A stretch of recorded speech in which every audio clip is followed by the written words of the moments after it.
Hər vaxtınız xeyir olsun dəyərli izləyicilərimiz.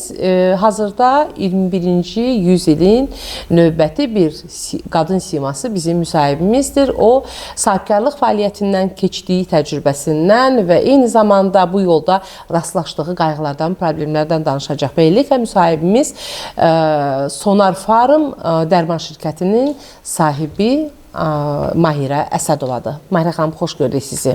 Təşəkkür edirəm, çox sağ ol. Təbii ki, bu proqram qadın simalarının cəmiyyətə daha yaxından tanıdılması ilə bağlı olduğu üçün mən istərdim ki, sizin bir sahibkar keçdiyiniz yola nəzər salaq. Yəni, siz artıq neçə ildir ki, sahibkarlıq fəaliyyəti ilə məşğulsunuz? Sahibkarlıq ilk qədəm qoymuşam 96-cı ildə. İlk olaraq yaratdığım kiçik balaca bir aptek olub. 96-cı ilin yay ayları idi. Hələ o zaman 96-cı ili bilirsiniz də, təzə apteklər dövlətin bazasından ayrılırdı yavaş-yavaş, artıq keçirdi özəl aptek sektoruna. Mən həm o dövlət aptekinin strukturunu görmüşəm, 42 nömrəli aptekin müdirəsi olmuşam, həm də oradan da keçid elədi biz axırda özəl aptek sektoruna, belə deyək də, əzzazçılığın özəl sektorunda ilk addımlarını atan, ilk aptek yaradanlardan biri də mənim payıma düşüb. 27 yaşımı mən artıq bir aptek müdirəsi kimi sərbəst, kiçik sahibkar kimi fəaliyyət göstərmişəm. 90-cı illərdə? 96-cı ildə. 90-cı illərin sonunda? Bəli, 90-cı illərin sonu. O zaman bilirsiniz də, biz elə Sovetdən təzə-təzə ayrılırdıq. Bir xaos dövrü idi. Dərmanlar tapılmırdı. 96-cı ildən bəri siz eyni sektorda irəliləmişsiniz bugünə qədər. Və maraqlıdır, sizdən soruşmaq istərdim ki, ümumiyyətlə, uzun bir yol gələn bir sahibkar xanım üçün bu sahibkarlığın üstünlüyü və eyni zamanda çətinlikləri nədən ibarətdir sizin fikrinizcə? Deməli, belədir. İlk öncə sahibkarlıq dövlətə, ən başlıcası sən dövlətə xidmət edirsən. Dövlətə xidmətin nəzdində nələr durur, bazasında nələr durur? Sən vergi ödəyicisisən, dövlətə vergi ödəyirsən, bir neçə işçiyə maaş verirsən və o maaş neçə ailəni ruziləndirir. Təkcə sən özün qazanmırsan ki. Və sahibkarlıq biraz çox geniş formatda olan bir məfhumdur. Onu, yəni mənə elə gəlir ki, 1-2-3 cümlə ilə onu mən danışa bilmərəm. İlk öncə sahibkar bir ağıllı insan olmalıdır. İndi ona görə yox ki, mən sahibkaram, özümə ağıllı zənn edirəm. Xeyr, sən ağıllı olmasan, gəlirivi, çıxarıvı nizamlaya bilməsən, vizual olaraq ətrafda bazar sektorunu tuta bilməsən, onları görə bilməsən, hesabatlarını düzgün aparmasan və ən sonunda işçilərə gözəl münasibətin olmasa, işçilərə bir müdür kimi pafoslu özünü aparsan, əlbəttə ki, sahibkar ola bilməyəcəksən. Sahibkarlıqda ilk öncə zəhmət var.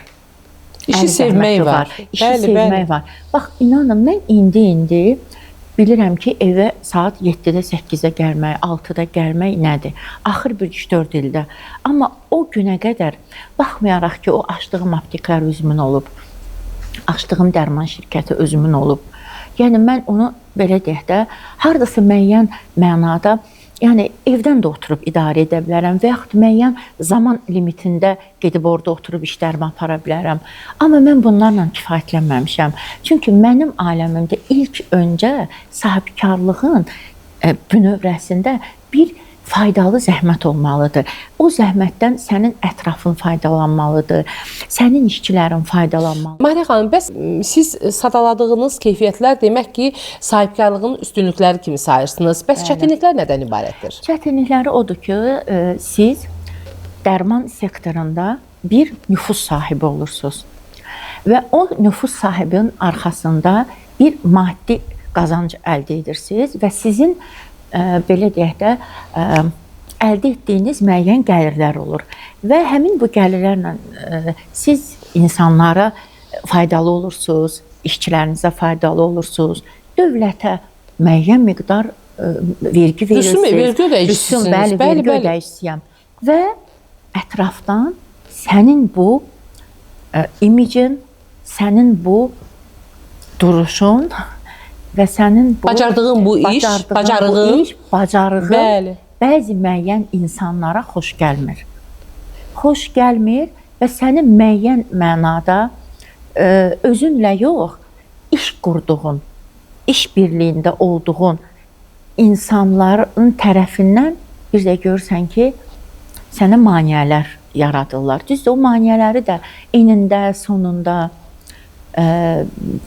dövlət yoluna qoyacaq, dövlət strukturları yoluna qoyacaq ölkəmizin dövlət başçısı var. İlk öncə sizə deyim ki, məni bu sahibkarlıqda stimul verən bizim ölkə başçımız İlham Əliyevin daima sahibkarlara qoyduğu dəyər və qiymətdir. Diqqətdir, bəli, bəli. Diqqətdir. Həmişə və nəzərə alsaq ki, son 15 ildə, xüsusilə 20 ildə sahibkarlığın inkişafı üçün dövlət tərəfindən birbaşa cənab prezidentin qərarı ilə, fərmanları ilə nə qədər statlar keçirilib, layihələr həyata keçirilibdir. Yəni, o zaman siz qeyd etdiyiniz nüanslar... Əfsuslar olsun ki, bu şəxsi insanların nüfuz dairəsindən belə qaynaqlanır əlbəttə.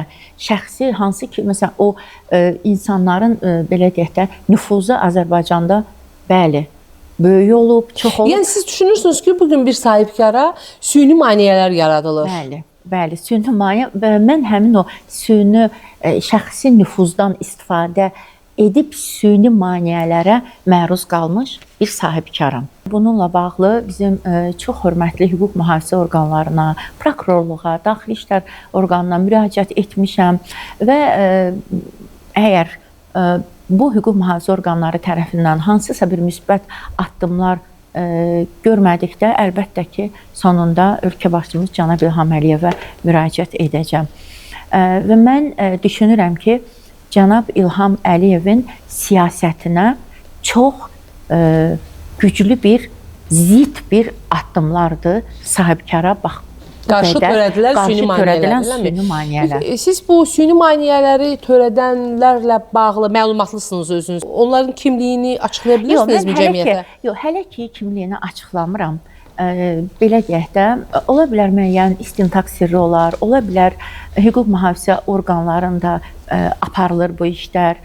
Ola bilsin o gələcəkdə istintaq aparılar. Aydındır. Amma mən cəmiyyətə açıq insanam. Yəni bu cəmiyyətdə bu barədə mən məlumat vermişəm. Sadəcə olaraq gözləyirəm hüquq mühafizə orqanlarından atılan addımları, nəticələri, müraciətinizə cavab gözləyirsiniz. Mahirə xanım, biraz da istərdim sizin sosial layihələrdəki iştirakınızdan bəhs edək. Vətəndaş cəmiyyətində bir işxananın gördüyü işlər nədən ibarətdir?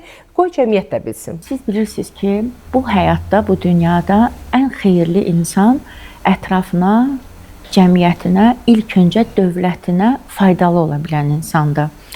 Mən bu işləri görəndə heç bir zaman dövlətdən qarşılığında heç nə ummamışam.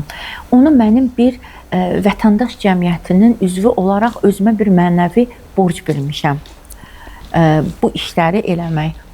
Mənim yadımdadır, mən ilk öncə bu dərman şirkətini açanda mənim ilk sahibkarlıq fəaliyyətindən Heydər Əliyev Fondunun gördüyü saysız, hesabsız, misilsiz gördüyü o xeyirli, faydalı işlərə zərrə qədər dəstək olaraq Ağdamın müxtəlif kəndlərində müharibə zamanı bizim sahibkarlıq fəaliyyətimizdən açılan 5 artizan quyusu oldu. Həmin artizan quyularından təsəvvür edin ki, hər artizan quyusundan 300 evə sərbəst şəkildə su gedir. Mənim yadımdadır ki, Qırmızı Xaç Komitəsindən Deniz xanım mən birinci artizan quyusunu açanda mənə müraciət elədi ki, bəs Mahirə xanım dəvət elədi ofisinə, tərcüməçi ilə biz danışdıq. Dedi, siz icazə verirsinizmi ki, biz sizin açdığınız o artizan quyusundan Ağdamın Əhmədağalı kəndində bir 300 evə, məktəbə, xəstəxanaya o artizandan, belə deyək də, o boruları çəkər. Mən dedim, mən buna nəinki razı olaram, hətta çox sevinərəm, qürur hissi keçirdərəm. Bəli, bax, o birinci artizanın Ağdamın Əhmədağalı kəndinə 300-ə yaxın evə, məktəbə çəkildi borularla və biz onun açılışına gedəndə Mən o krandan suyu açdım, gözüm doldu və Allaha çox şükür elədim və ilk dəfə olaraq Ağdamda o evdə namaz qıldım, ibadətimi etdim və çox sevindim və ondan sonra başladı mənə bir ilham gəlməyə. Yəni mənim sahibkarlıqda heç bir maneəm olmayıb. İstər hüquq mühafizə orqanları tərəfindən, istər vergi tərəfdən, istər digər. Mən yalan danışa bilmərəm. Mənim 27 il, 28 il sahibkarlıq fəaliyyətimdə heç bir zaman qarşıma süni maneə yaradılmayıb. Bax bu axırıncı qarşıma çıxan problemdən savayı. Bəli. Mariya xanım, o sosial layihələr demişkən, siz səhv eləmirəmsə Türkiyədə də Qarabağla bağlı bir tədbir keçirmişdiniz. Orada bir xarı bülbülün abidəsi ucalmışdı, səhv eləmirəmsə. O nə zamanı idi? Hansı şəhərdə olmuşdu? Deməli 2016-cı ildə bizim mərhum millət vəkilimiz Qəmrə Paşayeva mənə zəng etdi. Biz görüşdük. Mənə müraciət etdi ki, Mariya xanım, mən nail olmuşam Türkiyənin Bolu şəhərində parkın açılmağına. Sadəcə orada bir söz vermişəm Xarı bülbül abidəsinin açılmağına. Amma mən 2 il burada aksiya keçirdim. Təəssüflər olsun ki, o aksiyada müəyyən məbləğə nail ola bilmədim o abidənin açılmağına. Və o Xarı bülbül abidəsini biz orada ucaltdıq. Əlbəttə ki, Qəmrə xanımın təşəbbüsü və Yeni Yurt Təşkilatının sədri Mahirə Əsədovanın maliyyə dəstəyi ilə. Və o da mənə böyük bir zövq verdi. O da gözəl bir hiss idi. Bu çətinliklər bir iş xanımı kimi sizə hansı dərsi verir? Mənə o dərsi verir ki, insan ətrafındakiləri tanımalıdır, doğru, düzgün, dürüst insanlarla işbirliyi aparmalıdır. Sənin münasibətdə olduğun və tanıdığın insanlar, yəni söhbət işdən bağlı gedir. Onlar ağıllı insanlar olmalıdır, dürüst insanlar olmalıdır. Şəxsi nüfuzdan istifadə eləyib insanlara baskı eləməməlidir. Mən bunlara artıq 1 ildir. Mən belə şeylər, mən yatsam yuxuma da gəlməzdi. Amma mən bunları 1 ildir yaşayıram. Və hansı bir şəxsi nüfuzun qurbanı olaraq mən bugün bu əziyyəti çəkirəm. Amma mənim ilk öncə göydə Allaha inamım böyükdür. Və sonra da bizim çox hörmətli cənab prezident İlham Əliyev və bizim vitse-prezidentimiz Mehriban xanım Əliyevaya. Və mən bilirəm ki, nə zamansa cənab İlham Əliyev və Mehriban xanım mənim qarşılaşdığım bu problemlərdən xəbərdar olsa, mən həmən o problemi geridə qoyacağam. Aydındır. Təşəkkür edirəm sizə. Çox sağ olun suallarımızı cavabladığınız üçün. Mənim bu Azərbaycanda inandığım bir ölkə başçım var və mənim hər zaman qürur duyduğum və onun etdiyi layihələrdən ilhamlanıb, onun etdiyi xeyriyyə əməllərdən ibrət dərs götürdüyüm bir vitse-prezidentimiz Mehriban xanım Əliyeva var və onların varlığı mənə yetər. Əlbəttə ki, bütün bunlar hamısı öz həllini tapacaq. Sadəcə olaraq vaxt və zaman lazımdır. Aydındır. Mən təşəkkür edirəm sizə. Çox sağ olun və qarşılaşdığınız bu çətinliklərdə sizə asanlıqlar arzulayıram. Bu qədər dəyərli izləyicilərimiz, bəli, əlbəttə siz də bilirsiniz ki, problemsiz iş, həyat yoxdur. Amma bütün bunlara baxmayaraq yenə də sizə qayğısız həyat arzulamaq ümidi ilə sizdən ayrılıram. Salamat qalın.